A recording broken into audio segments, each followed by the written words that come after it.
Osmanlı gemileri karadan yürüttü. Peki nasıl? İstanbul kuşatmasında Osmanlı Halic'i geçemiyordu. Çözüm gemileri karadan yürütmek.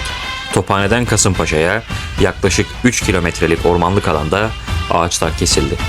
Tomruklar zeytinyağı ile yağlandı. Küçük kadırgalar bu kaygan yoldan gece vakti sessizce Haliç'e indirildi. Galata o zaman Cenevizlilerin elindeydi. Ve işin ilginç yanı Cenevizliler hem Bizans'a hem Osmanlı'ya yardım ediyordu. Kim kazanırsa ticarete devam mantığıyla tam bir ekonomik denge politikası gidiyorlardı. Bu arada Haliç'teki Bizans gemileri Osmanlı topçusuyla dağıtılmıştı. Yani hem içeriden hem dışarıdan kuşatma tamamlanmıştı. Yürütülen gemiler kürekli hafif gemilerdi. Ancak etkileri büyüktü.